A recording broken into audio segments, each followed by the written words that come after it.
primer lugar, buenas tardes, buenos días, depende de qué posición geográfica nos estéis viendo. Gracias también a ISE por organizar este congreso y por contar conmigo y con mi presencia y sobre todo por incorporar el tema de la psicología de emergencias como una ponencia más en esta intervención, en este congreso. Fermín ya lo ha comentado un poco la importancia, ¿no? De por qué es importante trabajar con un aspecto de autocuidado, sobre todo en psicólogos emergentes, ¿no? Por su exposición diaria y constante a situaciones traumáticas y sobre todo situaciones emocionales que generan mucho malestar psicológico en ese sentido, ¿no? Entonces, un poquito en la charla y en la conferencia de hoy lo que veremos es la importancia del autocuidado. Veremos la importancia del autocuidado y veremos que todos los aspectos que trabajaremos aquí, que comentaremos en esta conferencia de hoy, no solo se centran en el autocuidado de los psicólogos de emergencia, sino que se pueden centrar también y se pueden extrapolar al autocuidado de todos los profesionales sanitarios que trabajan con pacientes, que trabajan con afectados, ¿vale? Pero en esta charla de hoy nos centraremos sobre todo en esa importancia de los psicólogos de emergencias. ¿Por qué? Porque posteriormente veremos que en los psicólogos de emergencias hay una afectación diferente que a lo mejor comparada con otros profesionales que se dedican al cuidado de la salud. Veremos cuáles son las estrategias de autocuidado más efectivas que se pueden realizar para combatir un poquito toda esa malestar emocional derivado de exponernos a todas esas serie de situaciones de estrés emocional. Veremos también cómo podemos trabajar esos aspectos de autocuidado de una forma individual, pero también de una forma grupal, ¿eh? Y de aquí nos centraremos sobre todo mucho con esas intervenciones grupales que se han realizado en profesionales sanitarios, no únicamente específicamente con psicólogos de emergencias, sino con todos los profesionales de la salud en general, a consecuencia de pues, ese malestar emocional que ha causado la pandemia por el COVID en todo el sector sanitario, ¿no? Veremos situaciones de riesgo, es decir, cuando aquella sintomatología se ha cronificado o está un poquito más prolongada en el tiempo, qué podemos hacer, qué es lo más probable con los que nos vayamos a enfrentar y con lo que nos vayamos a encontrar. Y después veremos unas pequeñas conclusiones sobre la charla y un poquito la conferencia de hoy. ¿De acuerdo? Entonces, pues sin más dilación, vamos a empezar, si os parece, un poquito hablando de cuál es la importancia y por qué es muy importante la importancia del autocuidado en general y sobre todo en profesionales de la psicología de emergencias que trabajan en situaciones de emergencia. Se ha visto y los estudios previos nos demuestran que existe una relación positiva entre realizar estrategias de autocuidado, de self-care, que se le llama en inglés, y una buena salud mental a nivel profesional, a nivel individual. Algunos estudios más concretos han encontrado que existe una correlación negativa, por ejemplo, en realizar estrategias de mindfulness, practicar mindfulness como autocuidado, como definiéndolo como una definición de autocuidado, y una reducción del burnout, es decir, aquellas personas que practicaban habitualmente ejercicios de mindfulness como una estrategia de autocuidado, se les veía que desarrollaban menos puntuaciones de burnout en profesionales sanitarios. Otro de los estudios, por ejemplo, ha encontrado que la terapia de aceptación y compromiso estaba correlacionada positivamente con un bienestar a nivel emocional en profesionales de la psicología en este caso, ¿no? Entonces, vemos que todos estos estudios lo que nos apuntan es que realizando algunas estrategias de autocuidado y algunas estrategias para cuidar un poco nuestro desempeño en la labor que estemos realizando, eso tiene un impacto a nivel emocional en nosotros. Algunos estudios ya han visto que unas buenas estrategias de autocuidado tienen unos buenos resultados y un buen impacto en nivel de estrés, se reduce el estrés, se reduce una de las consecuencias que muchos profesionales sanitarios desarrollan a lo largo de los años de su práctica clínica, que es el burnout, que posteriormente veremos un poquito más una pincelada de qué es el burnout. Se reduce el impacto psicológico derivado de la situación de lidiar con esas situaciones a nivel emocional, de frutos de su tarea de trabajo. Se reduce la fatiga de compasión también, que veremos que otro de los componentes más habituales también del trabajo del cara al público y trabajo con pacientes es uno de ellos, es la fatiga de compasión. Y sobre todo también se reduce mucho la interferencia vital, ¿no? Es decir, tenemos que también tener en cuenta que los profesionales de la salud no solo son profesionales de la salud, sino que también tienen otras esferas de su vida y por lo tanto ese malestar que puedan tener a nivel emocional en su esfera de vida laboral, intentemos que tampoco se extrapole y que contamine a otras esferas vitales en ese sentido. ¿De acuerdo? Por lo tanto, se ha visto que el autocuidado también ayuda mucho a que ese malestar emocional evitemos que se traspase a otras esferas de vida de los profesionales sanitarios. Tenemos que tener en cuenta que el autocuidado tiene diferentes patas en ese sentido, ¿no? Y que el autocuidado, por lo tanto, está basado en un autocuidado a nivel personal, es decir, yo como profesional de la psicología de emergencias, como enfermero, como médico, qué autocuidado estoy realizando a nivel personal para cuidarme de toda esta serie de situaciones a nivel laboral, un autocuidado a nivel grupal, es decir, cómo se está comportando el grupo a nivel de trabajo para que ese autocuidado también lo podamos, nos llegue a través de esa vía a nivel de lo grupal, pero también a nivel de autocuidado organizacional, ¿no? Es decir, cómo la institución nos está cuidando a nosotros para que tengamos un buen autocuidado en ese sentido, para que toda esa interferencia a nivel emocional que nos pueda generar las consecuencias a nivel de laborales que estamos afrontando cada día de esas situaciones, intentemos que tengamos el menor impacto emocional, ¿de acuerdo? Pero a la vez tiene un camino inverso, es decir, ese autocuidado, si tenemos un buen autocuidado nuestro, ese autocuidado se repercute en una esfera personal, a nivel de, en el puesto del trabajo, se repercute en un mejor clima a nivel grupal con nuestro entorno grupal, con nuestros compañeros, con nuestros más cercanos, con nuestros entre iguales. Y también tiene una traducción a nivel de organizacional, es decir, ese autocuidado que yo tengo también tiene un impacto a nivel de resultados, de beneficios que consigue o que se pretende conseguir a nivel de organizacional de toda la institución. Por lo tanto, vemos que el autocuidado es un aspecto muy importante, pero que también puede venirse y que implica no solo un cuidado personal, sino que también puede implicar un autocuidado a nivel grupal y un autocuidado por parte de la institución, en ese sentido. Cuando hablamos de autocuidado, siempre hay una de las frases que a mí siempre me gusta mucho hablar y que me gusta siempre comentar, que es, imaginamos que estamos en un avión y que esperemos que no pase nunca, pero que por alguna situación pues se suben las alarmas, ¿no? Y saltan las mascarillas de oxígeno y nos encontramos en nuestro sitio y al lado nuestro tenemos a un niño, ¿no? Entonces, la pregunta siempre es ¿a quién de ellos, a nosotros o al niño, colocaríamos primero la mascarilla de oxígeno, ¿no? Y la respuesta correcta, dijéramos, es siempre a nosotros, a uno mismo como primero, ¿no? Porque para cuidar a los demás siempre tenemos que cuidar de nosotros mismos primero, ¿no? Y esa es una de las frases que a mí siempre me gusta comentar cuando hablamos del autocuidado, de la importancia, y yo creo que con estos ejemplos queda muy claro esta necesidad de primero también cuidarnos a nosotros mismos para poder seguir cuidando a los demás en ese sentido, ¿no? Solo si yo me pongo esa mascarilla, podré poner la mascarilla al niño que tengo al lado, solo si yo me cuido, podré cuidar a mis pacientes que también necesitan un poco de mi intervención para poder ayudarles en ese sentido. ¿De acuerdo? Pero ¿por qué es tan importante o más importante que ese autocuidado también lo realicemos especialmente con psicólogos de emergencia? ¿Cuál es la característica un poco diferencial entre otros profesionales sanitarios con un psicólogo de emergencias? Pues aquí vemos algunas de ellas, ¿no? El psicólogo de emergencias normalmente está muy expuesto a situaciones de gran impacto emocional, comparado como por ejemplo con otros profesionales de la salud, en los que ven únicamente una situación en concreto, ¿no? Es decir,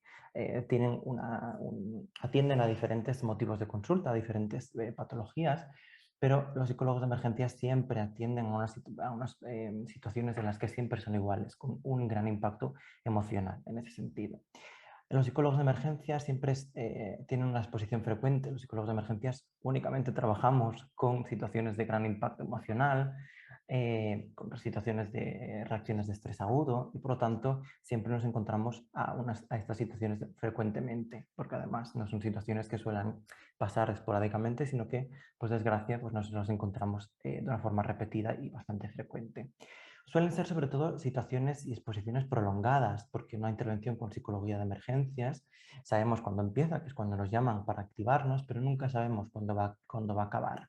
A diferencia de a lo mejor pues, alguna intervención a nivel más de urgencias, de alguna otra intervención de algún profesional, de algunos otros profesionales de emergencias, en la que esa intervención pues, es una intervención un poco más breve, con un traslado, con lo que dura a lo mejor un traslado desde el momento en el que se produce el accidente hasta el traslado a algún centro sanitario. Pero los psicólogos de emergencias, pues esas intervenciones suelen ser un poquito siempre más prolongadas en ese sentido, ¿vale? Yo siempre digo que, bueno, mi intervención más larga una vez fue de 7 horas, entonces, bueno, pues son intervenciones en las que esto tampoco ayuda a poderte distanciar un poco y a tener un poco como unas estrategias de autocuidado durante esa fase de intervención, ¿no?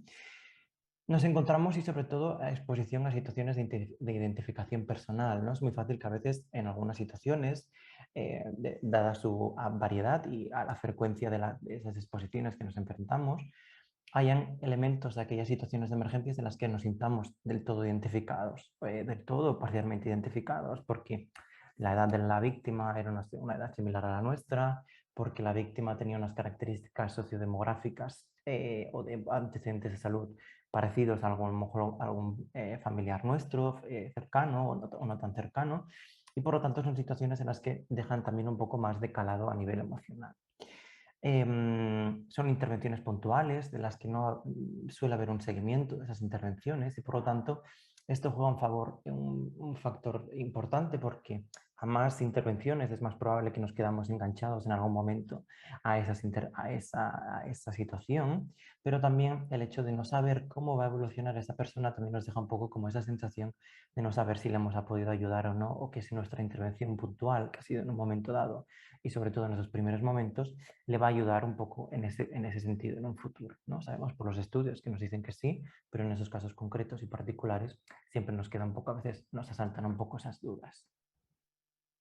Escenarios cambiantes, nos encontramos que bueno, suelen ser siempre situaciones similares en cuanto a muertes inesperadas, situaciones de suicidio que se producen en algún familiar, en accidentes de tráfico, pero esos escenarios siempre son cambiantes porque a veces son las intervenciones en una comisaría de policía para dar esa comunicación de la mala noticia, o a veces son en un entorno en el que en un entorno familiar, a veces en un hospital y por lo tanto esto genera que siempre el escenario sea un poco cambiante.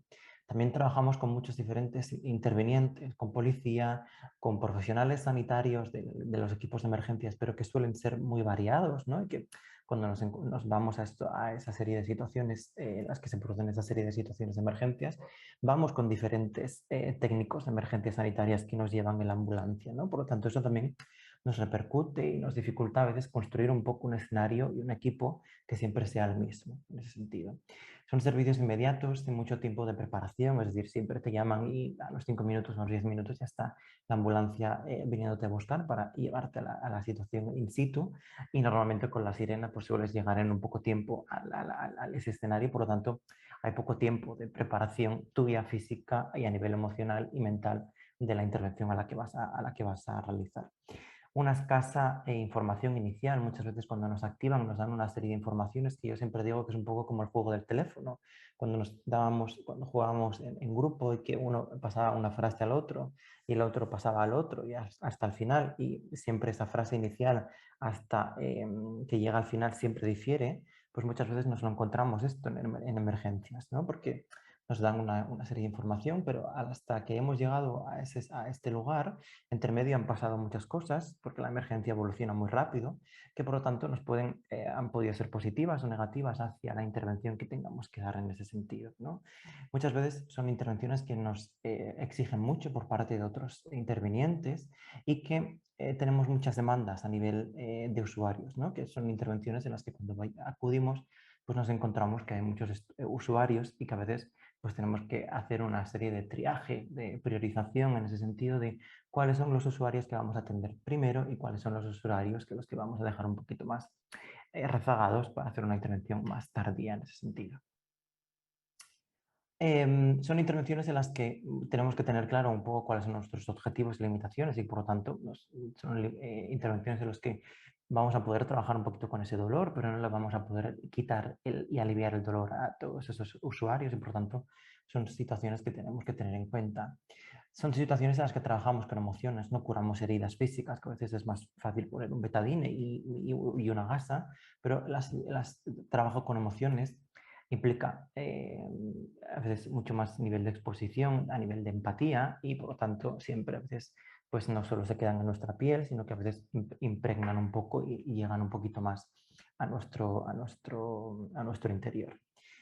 Y a veces somos también el encargado de trabajo de las emociones con otros intervinientes. Por lo tanto, son situaciones en las que hacen que ese autocuidado en psicólogos de emergencias sea mucho más importante a la hora de tenerlo en cuenta.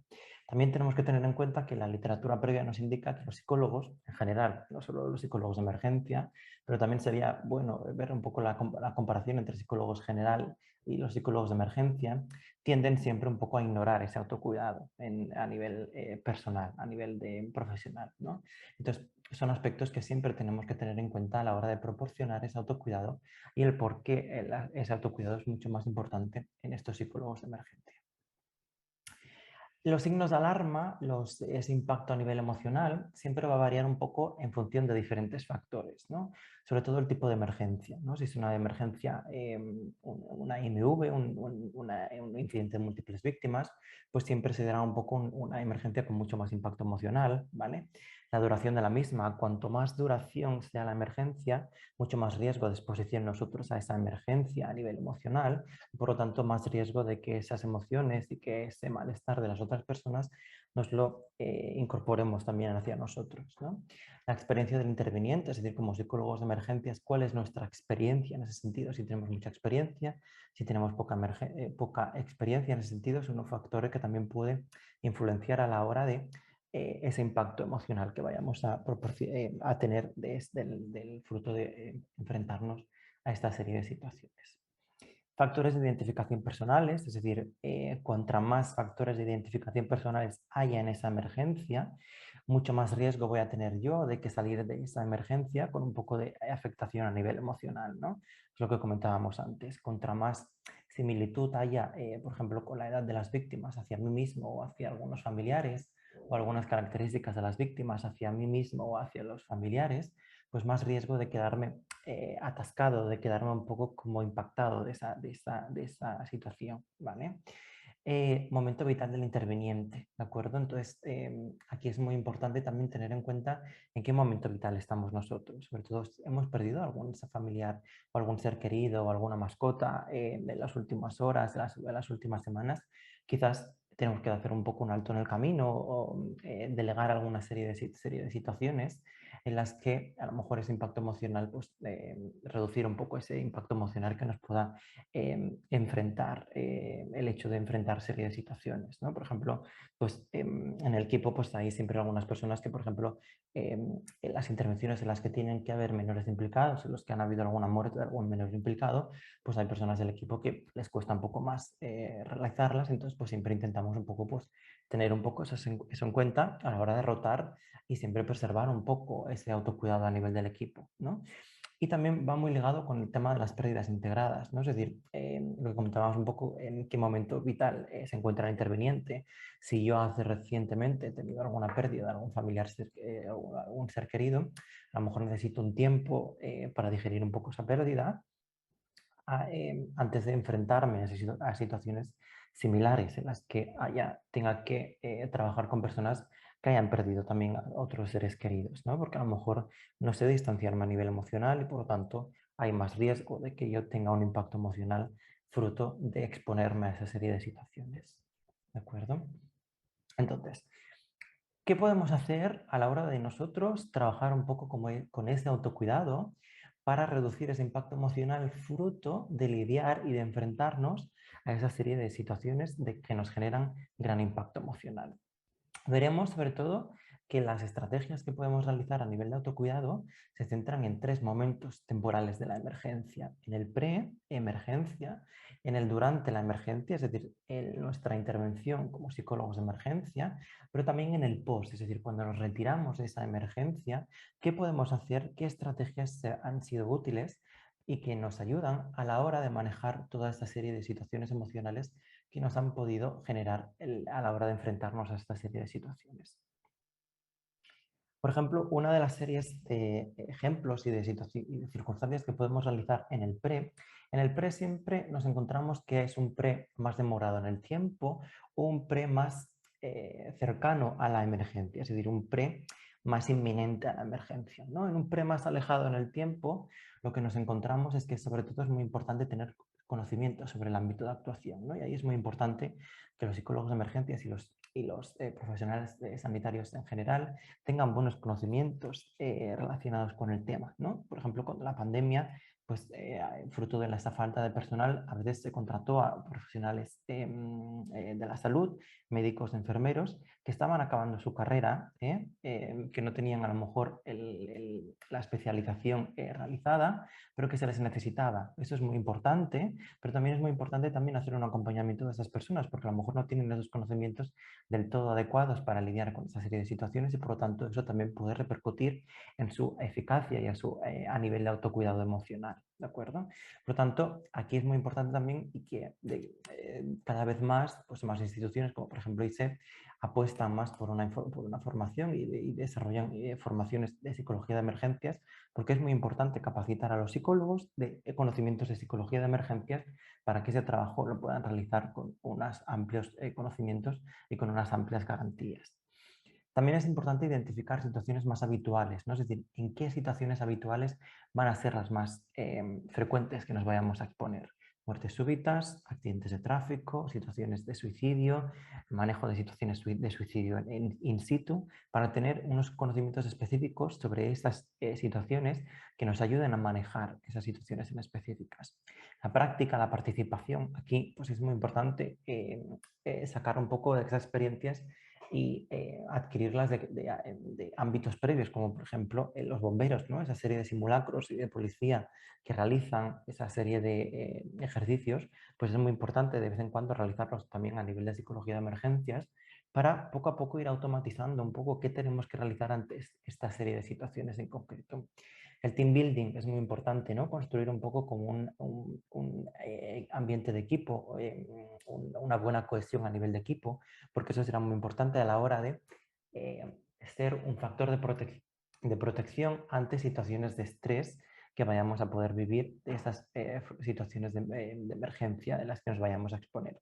El reciclaje, los nuevos protocolos, ¿no? Toda esta serie de protocolos a nivel propios de nuestra intervención, de nuestra organización, pero a nivel de psicología de emergencias, pues toda esa serie de protocolos se van actualizando cada X tiempo y por lo tanto es muy importante ir refrescando esa serie de protocolos, ¿vale? Para ir adquiriendo más conocimientos y tener un poco como más automatizado esa serie de conocimientos a la hora de aplicarlos ante esa serie de situaciones, ¿no?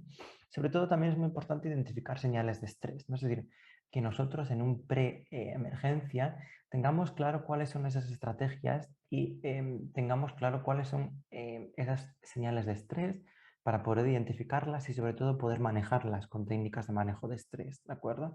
Un autoconocimiento emocional, es decir, qué es esperable que podamos tener a la hora de cuando nos enfrentamos a esta serie de situaciones de emergencia, ¿vale? Porque muchas veces nos encontramos y nos enfrentamos a esta serie de situaciones de emergencia sin tener una experiencia previa, un bagaje a nivel de práctico y por lo tanto, pues cuando nos enfrentamos a esa serie de situaciones de emergencia es muy importante también tener una psicoeducación emocional de qué es esperable que tengamos a nivel emocional durante esa fase de emergencia, pero también posteriormente, es decir, esa rea indirecta que nos genera un poco esas intervenciones de emergencia. Tener una vida saludable, es decir, tener unas buenas prácticas de sueño, de alimentación, de ejercicio físico, tener una buena equilibrio entre el work-life balance, eso que tanto nos cuesta a todos, ¿no? Es decir, un poco un equilibrio entre el trabajo y la vida privada a nivel personal, pues esos son unos factores de protección muy importantes en el pre-emergencia. En el pre-emergencia más cercano a la emergencia, cuando se produce un poco más de esa emergencia, cuando dijéramos nos activan y nos llaman para producirse esa emergencia, lo que es importante es sobre todo recoger información detallada de la emergencia, que es muy importante sobre todo guiarnos sobre todo de las 7 W del periodismo, ¿no? El why, el what, el when, el where, ¿no? Dónde, cuándo, cómo se ha producido, con cuántas personas implicadas, ¿vale?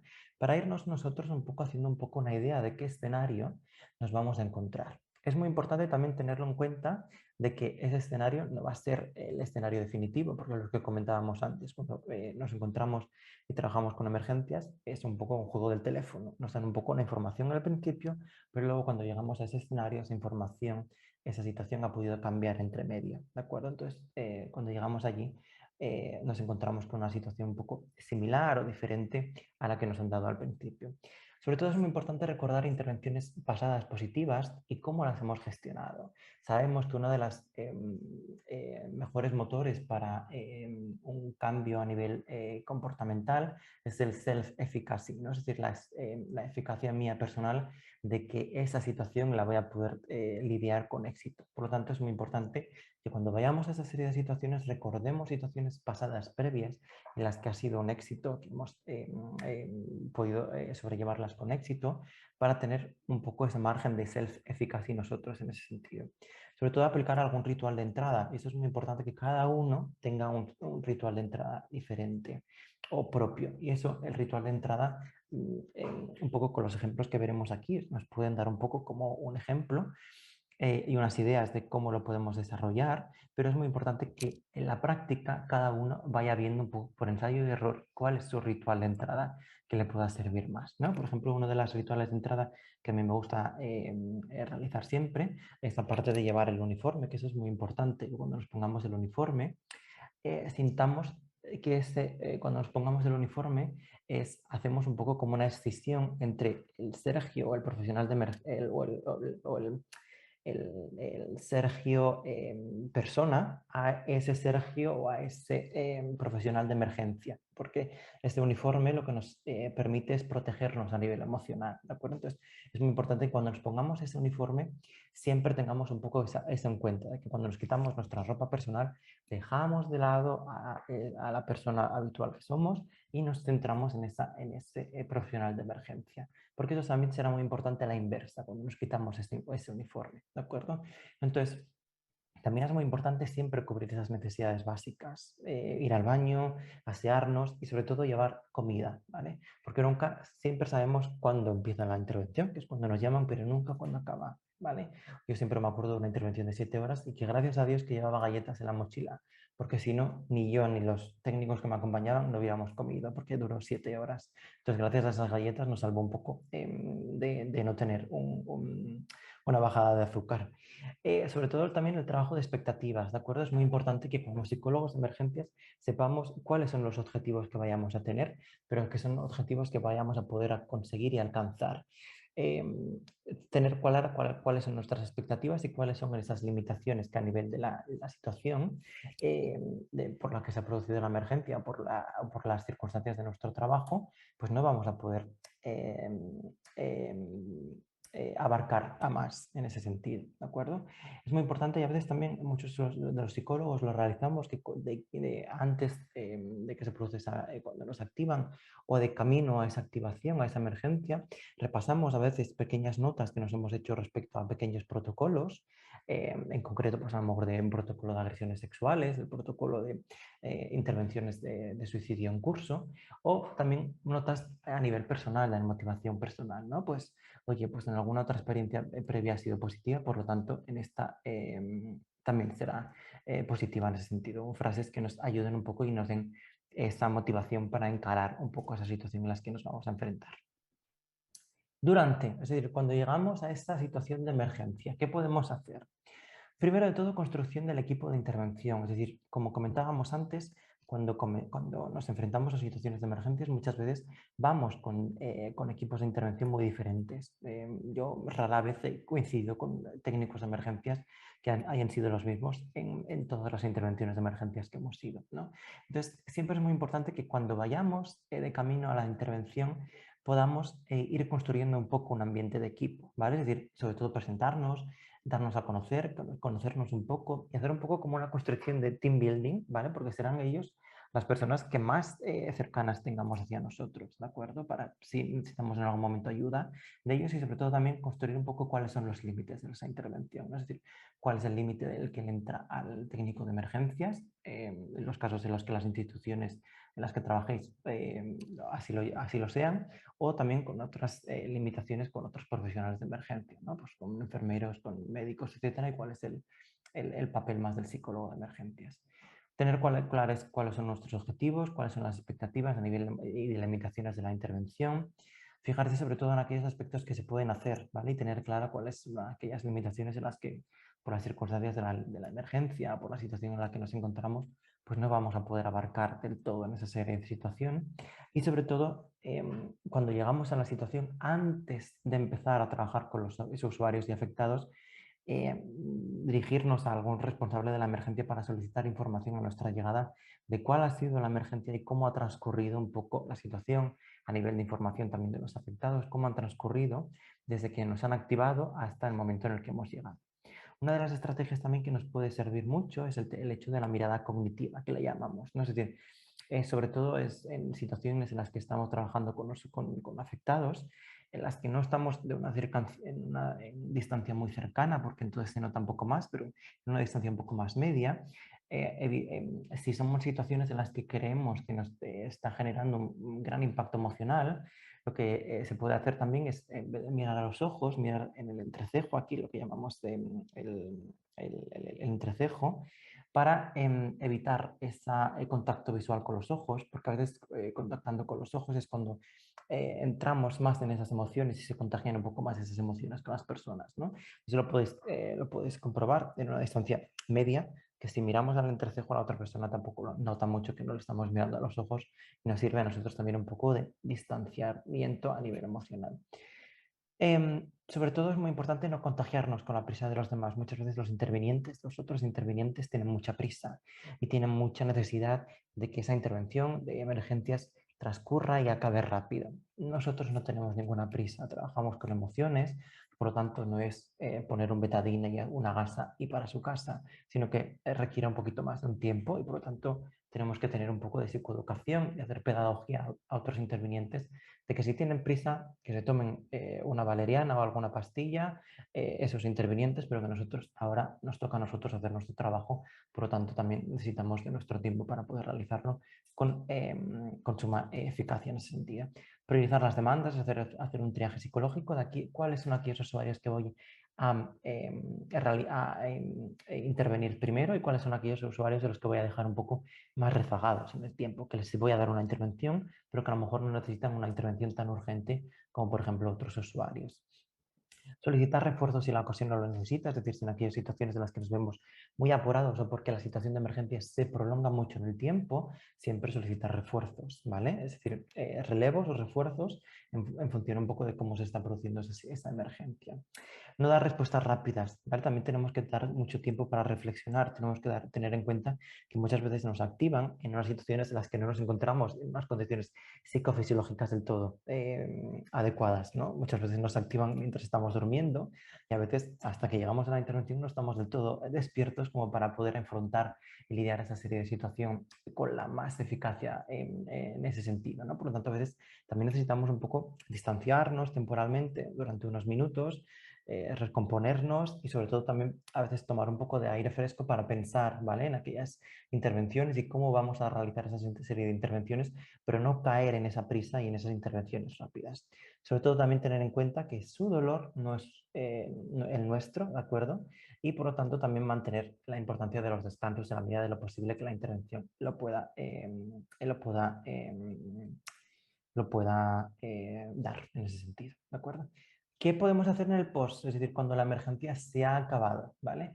La retirada del uniforme y los elementos de protección. Eso es muy básico, es muy importante, como lo que comentaba al inicio, de cuando nos ponemos este uniforme, hacerlo a la inversa, es decir, ahora se acaba el psicólogo de emergencias y empieza no psicólogo, es decir, el compañero sentimental, el novio, la novia, el familiar, el hijo, el padre, lo que sea el rol que queramos hacer posteriormente, el amigo o lo que sea.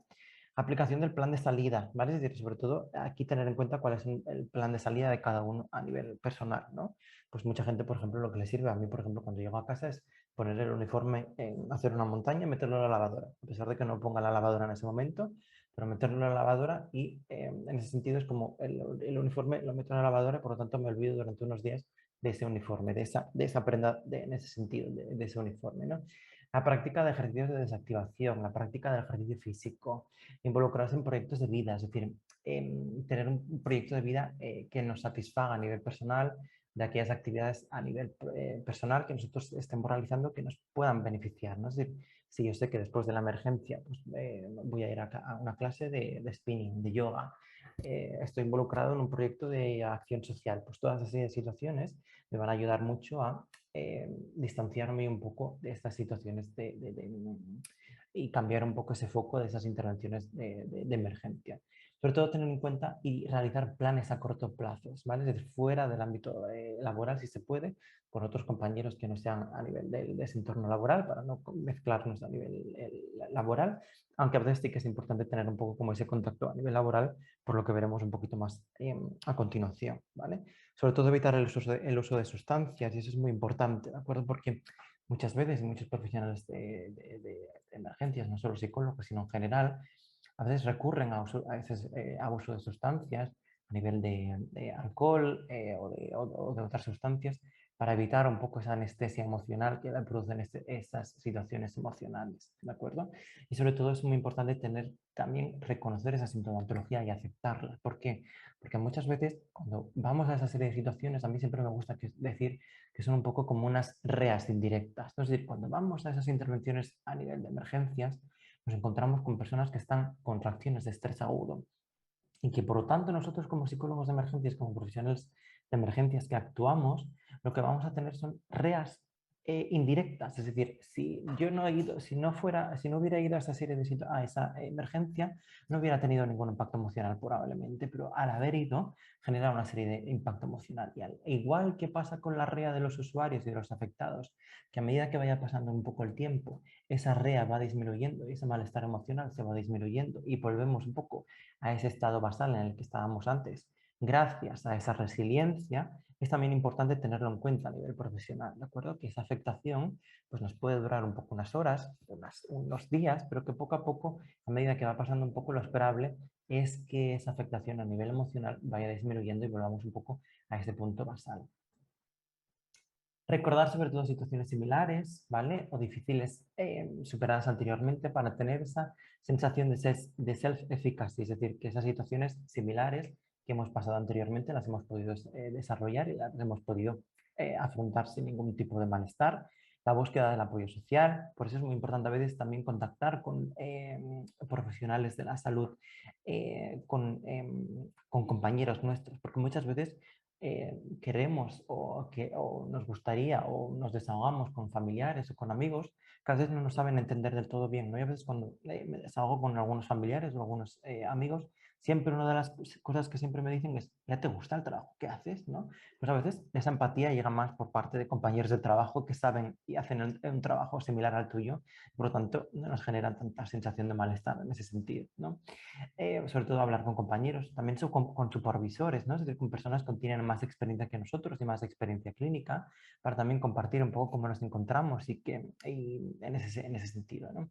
Sobre todo tener un poco y mantener un descanso entre guardia y guardia, que muchas veces los profesionales de la salud tenemos como esa capa de superhéroe, ¿no? Y creemos que podemos con todo y nos saturamos de guardia, de guardia, de guardia, de guardia y después nos damos cuenta de que, oye, es que no he descansado, es que no he podido tener tiempo para cuidarme a nivel emocional, ¿no? En ese sentido, desconectar un poco del trabajo.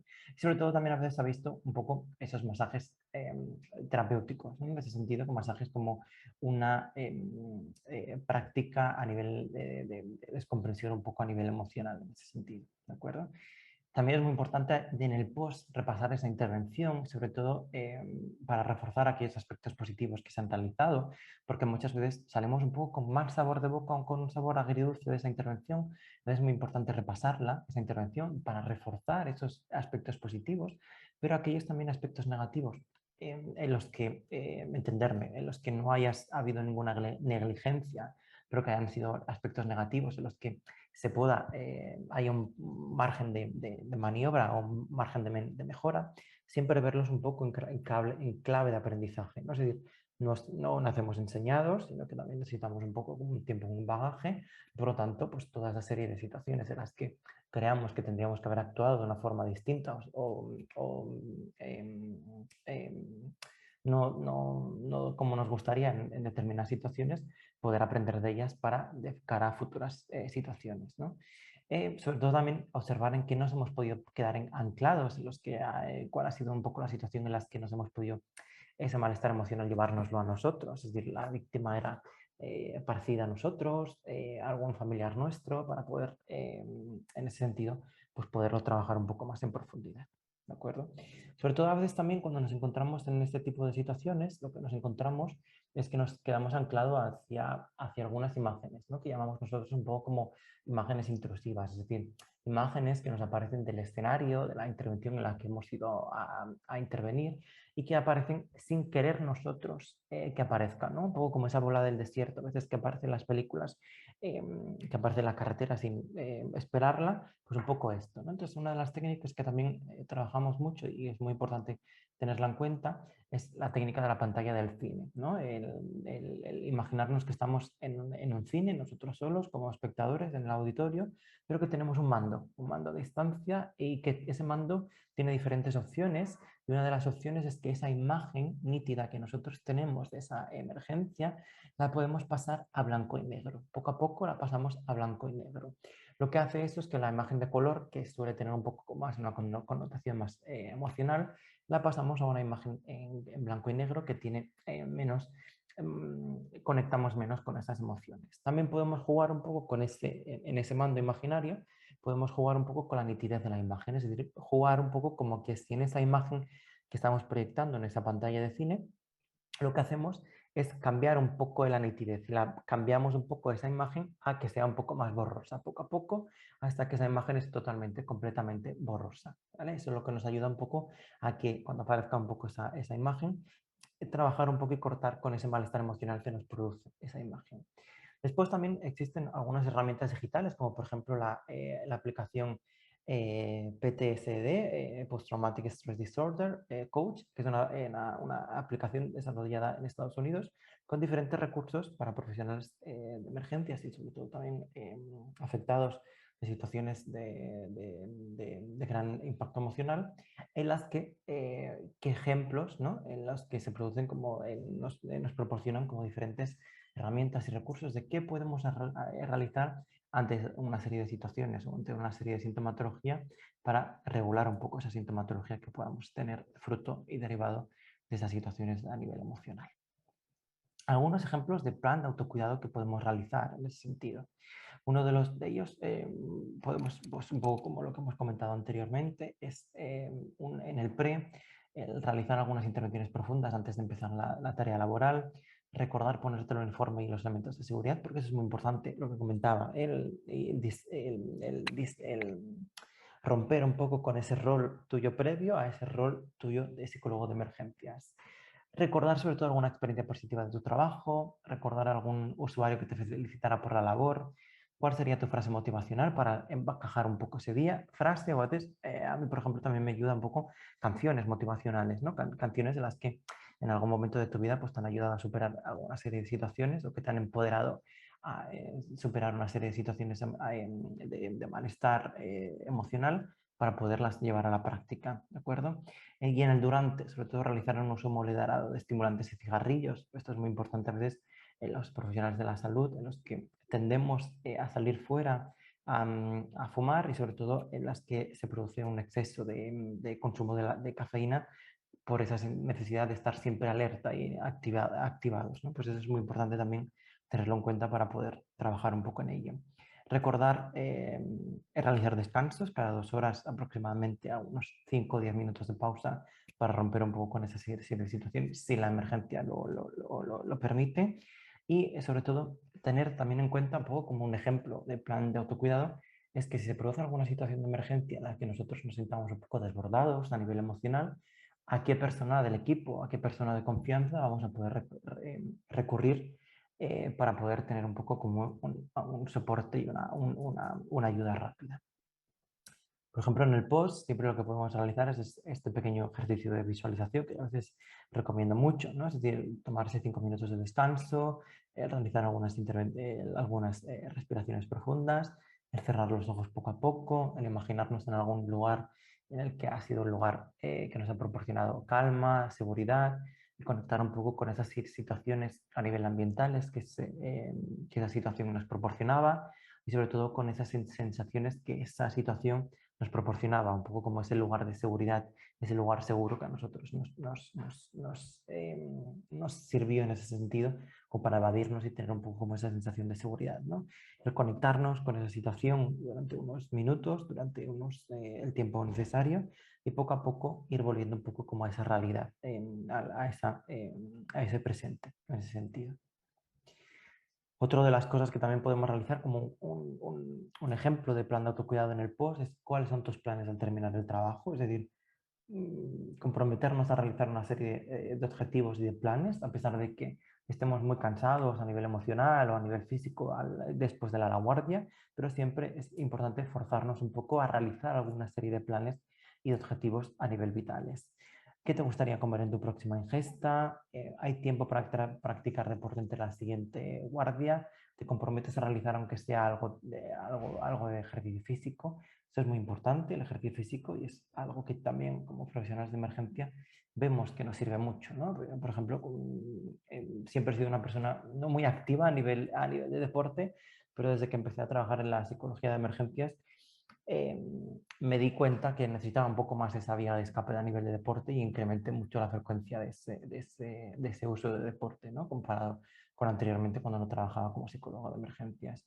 Sobre todo también tener en cuenta y siempre trabajar un poco con el self-efficacy, de qué te ha servido en situaciones previas similares o un poco diferentes, pero duras, para lidiar con esa serie de situaciones, para tener en cuenta de que a pesar del impacto emocional que esa situación nos haya dejado, siempre tenemos algunas herramientas o algunos tools que podemos poner un poco en práctica para lidiar con esa situación.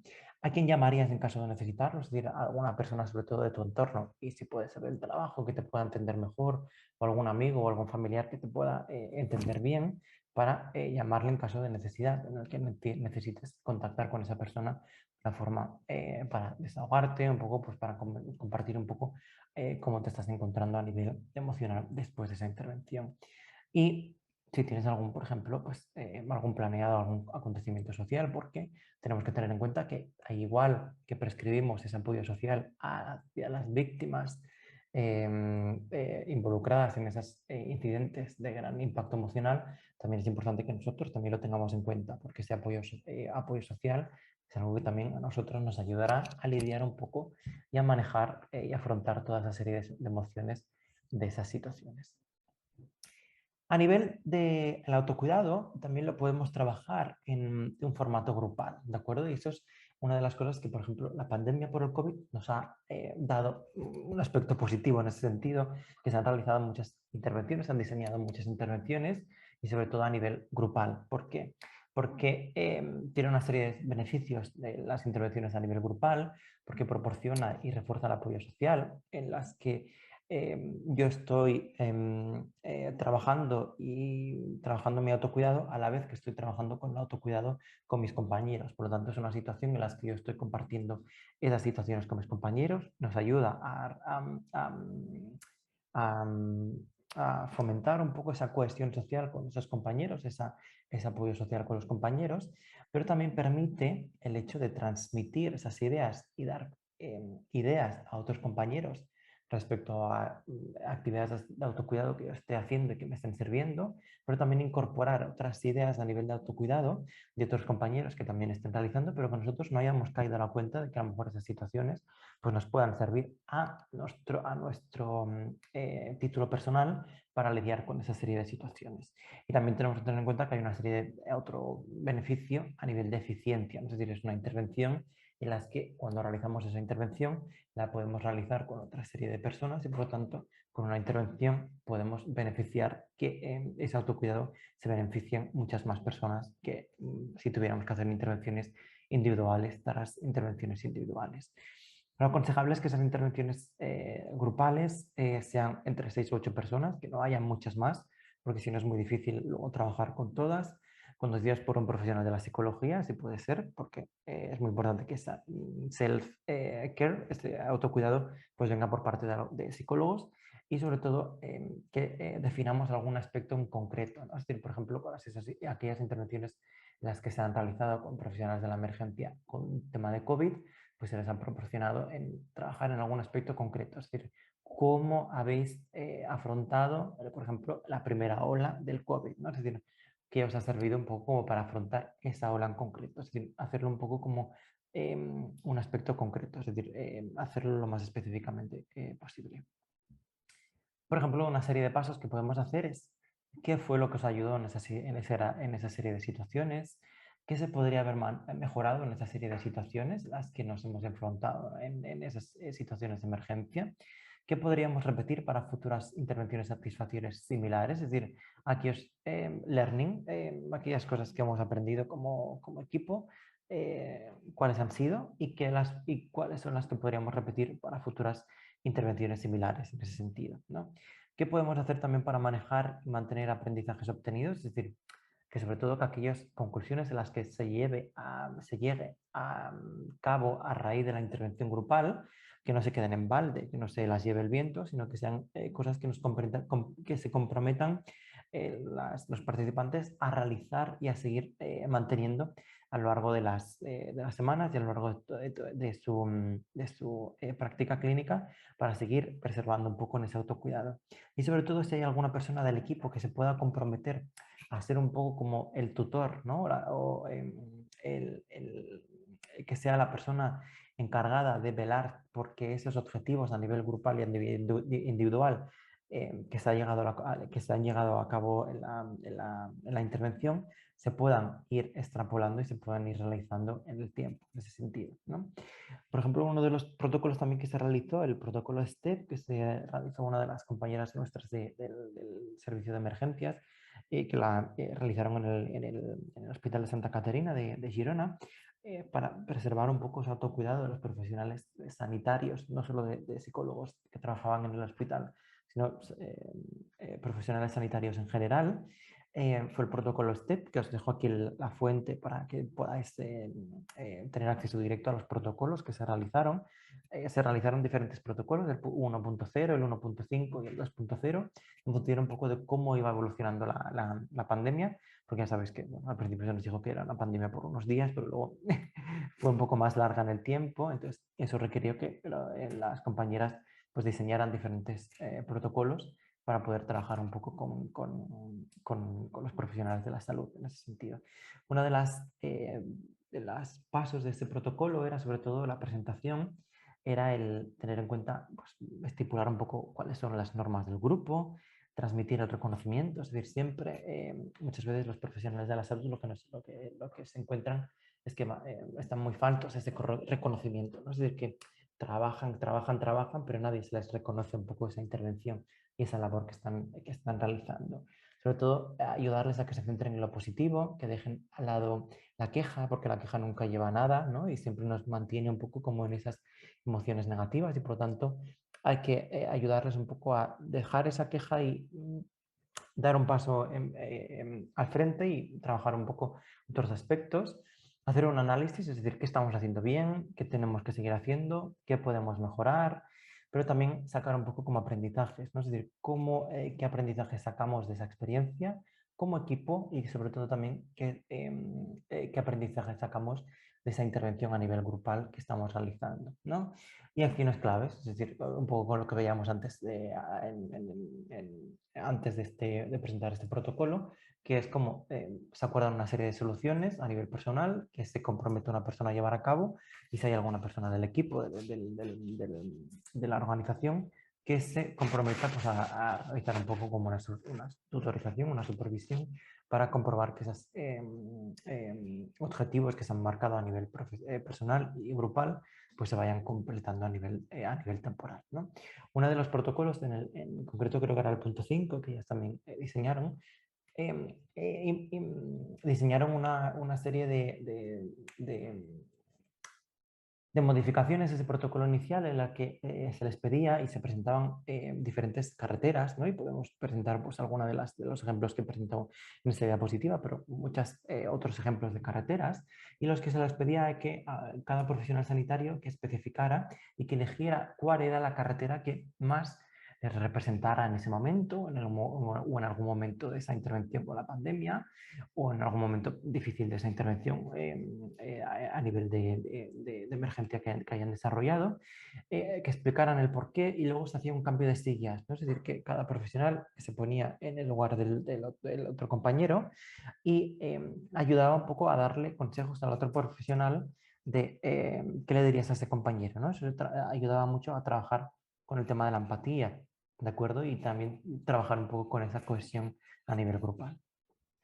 Pero a veces nos vamos a poder encontrar con situaciones de riesgo, es decir, que aquí hay situaciones en las que las situaciones de emergencia en las que nos vayamos a enfrentar dejen muchas heridas, que la sintomatología no revierta o que sea una sintomatología muy prolongada en el tiempo. Nos vamos a encontrar sobre todo que son situaciones en las que se produce un desgaste.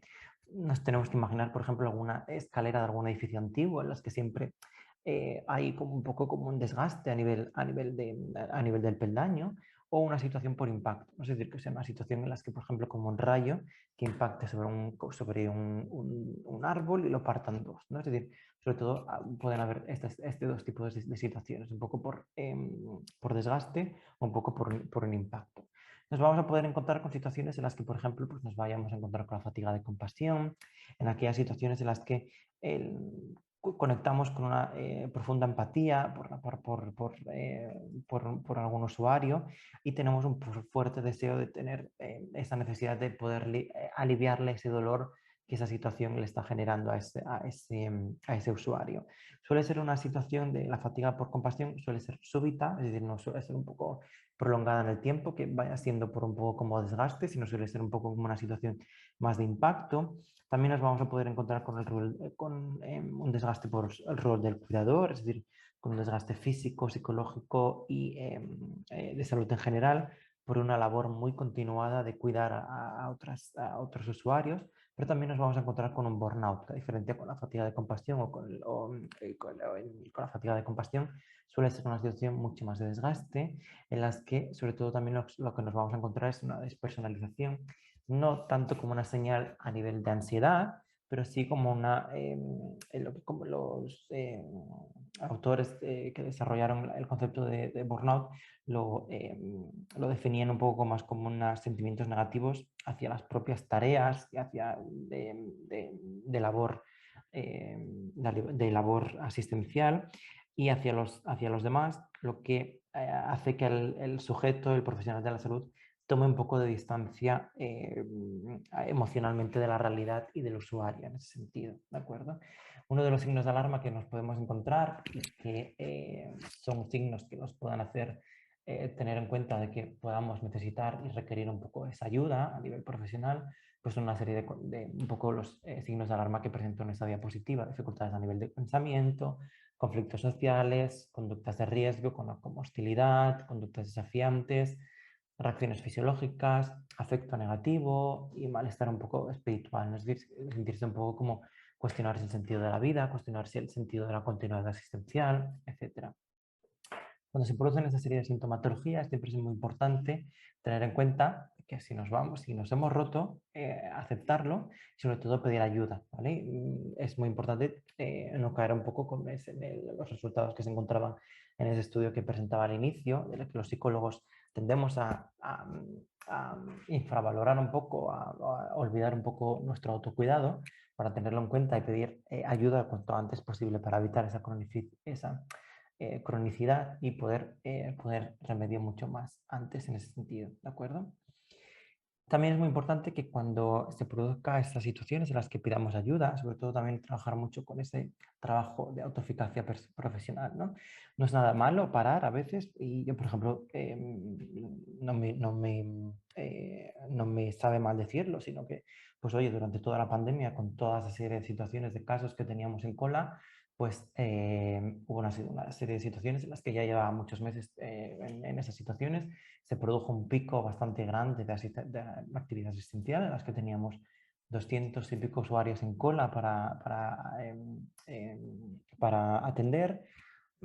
Cada uno tiene sus reglas, normas rígidas de comportamiento. Yo siempre tenía un poco como esa necesidad de abarcar y dar asistencia a esos profesionales, y eso pues me llevó pues, a tener un ataque de ansiedad en el trabajo y por lo tanto tener que alejarme durante unos días del trabajo, pero sobre todo durante ese tiempo pues ponerme en contacto con algún psicólogo, sobre todo profesionales que se encarguen de ese cuidado a nivel de los profesionales de la salud, para sobre todo trabajar. Una de las cosas más importantes y yo creo que más me sirvió es la autoeficacia profesional, ¿no? Es decir, el tener un poco como un distanciamiento de que no eres tú como profesional, sino es un poco como esa situación puntual que estás viviendo, en las que se desborda completamente de los recursos que tú como a nivel personal y profesional tienes para lidiar un poco con esa serie de situaciones. A modo de conclusión, rápidamente, que nos quedamos sin tiempo, es sobre todo la importancia del autocuidado, clave para el manejo del bienestar personal y el funcionamiento de la institución. Por lo tanto, debe ser una prioridad a nivel de institución, pero sobre todo a nivel personal, de cada profesional de la emergencia y de la salud. Tener siempre en cuenta que el correcto un correcto bienestar emocional como interviniente es necesario siempre, y no no descuidar ese autocuidado. El autocuidado siempre tenerlo en cuenta que lo podemos realizar antes, durante y después de esa fase de emergencia. Siempre tener en cuenta que tenemos que tener en cuenta, y es muy importante, realizar una serie de plan de autocuidado que nos ayudará a tener un poco como un esquema y un prospecto como a nivel de medicamento de qué tenemos que tomar y qué tenemos que hacer ante determinadas situaciones de impacto a nivel emocional de las situaciones en las que vayamos a lidiar. Tener en cuenta que siempre habrán situaciones que por impacto o por desgaste serán más difíciles de gestionar, y por lo tanto tener un poco como esa sensación de que los podemos afrontar y pedir ayuda si lo necesitamos en algún momento. Y por lo tanto es muy importante también que ese autocuidado, esas necesidades del autocuidado, se tenga, siempre se incida, y por lo tanto siempre se propongan y se promuevan planes de prevención a nivel de autocuidado con profesionales sanitarios en intervenciones, en organizaciones, pero también en escuelas, en universidades, para ayudar a esos profesionales no solo con conocimientos técnicos y teóricos, sino también con conocimientos a nivel de gestión emocional de esas intervenciones que les están enseñando a cómo lidiar y cómo afrontar. Y hasta aquí un poco como mi conferencia. Os dejo con alguna bibliografía que me ha servido y que útil para esta conferencia. Y pues ahora doy paso un poco pues, a preguntas, algunas intervenciones que queráis compartir, algunas experiencias vuestras previas durante la pandemia o algunas otras series de situaciones. Muchísimas gracias, Sergio, por una excelente conferencia. Tenemos algunas preguntas y tenemos unos 10-15 minutos máximo para Perfecto. responderlas. Mira, empezamos con Lourdes Gabriela García, que pregunta, quisiera saber qué opina usted acerca de que psicólogos y psicoterapeutas que trabajan en el área clínica no acudan a un proceso terapéutico. Creo que si trabajan con personas es importante estar bien nosotros para apoyar al otro de la manera más posible. Totalmente. En ese caso, el autocuidado no es solo de psicólogos de emergencia, sino todos los psicólogos en general, ¿no?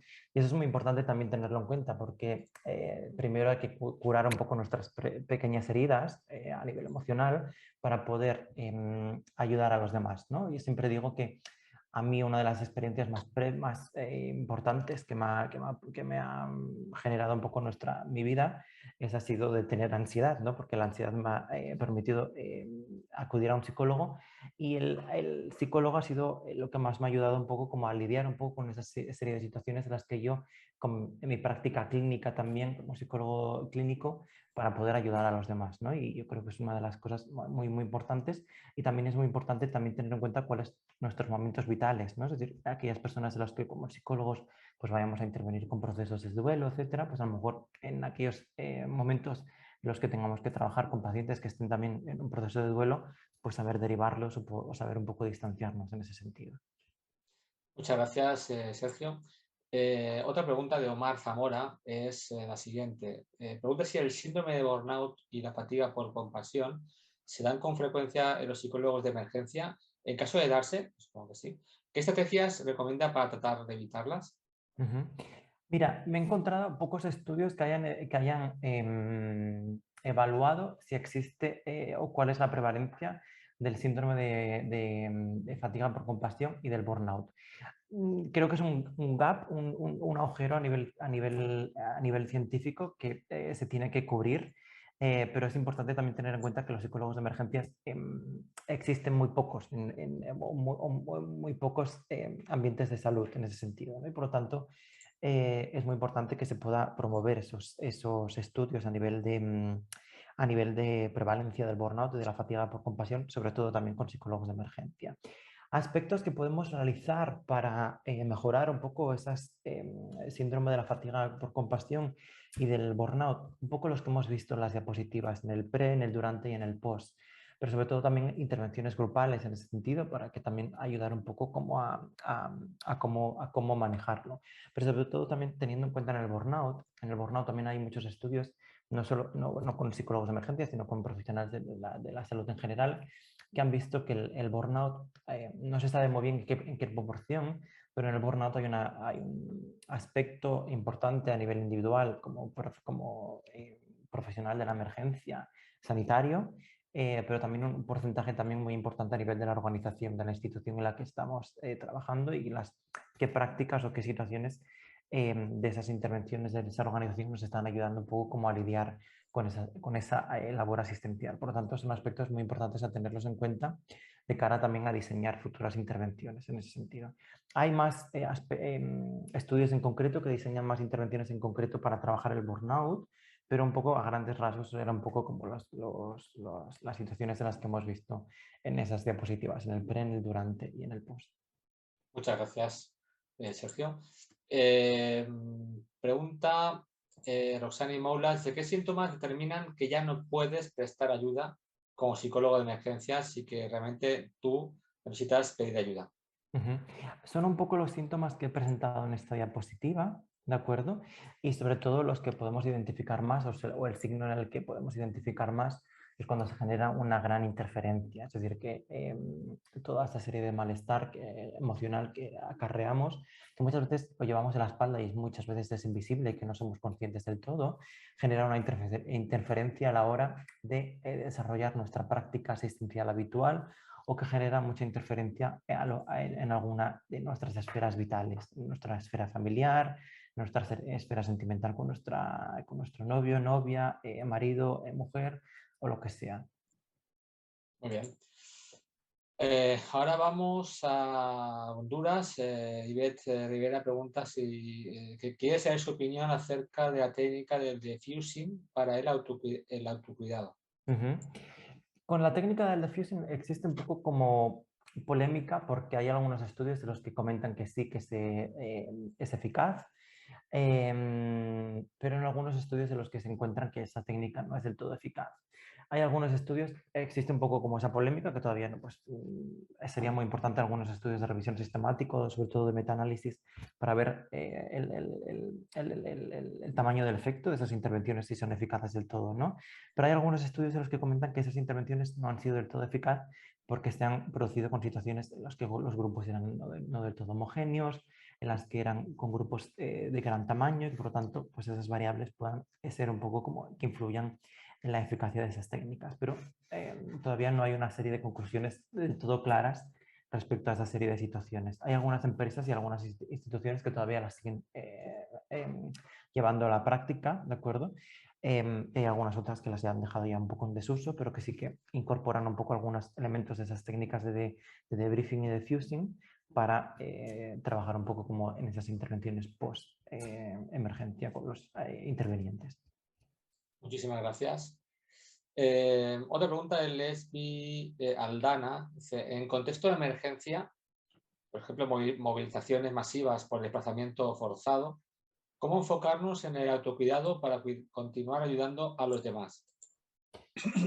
Son situaciones, en situaciones de emergencia podemos definir muchas, muertes inesperadas, movimientos masivos de refugiados, de inmigrantes, pero sobre todo lo que es muy importante es aquí, sea cual sea un poco el tipo de la intervención, un poco el tipo de la emergencia, toda esta serie de recursos y de estrategias que hemos visto anteriormente en las diapositivas, en el pre, en el durante y en el post, son intervenciones que nos van a ayudar mucho, ¿no? Sobre todo también el tema de la mirada cognitiva, esto que comentábamos de mirar en el entrecejo, aquí en medio, para evitar un poco ese distanciamiento emocional con los usuarios en ese sentido.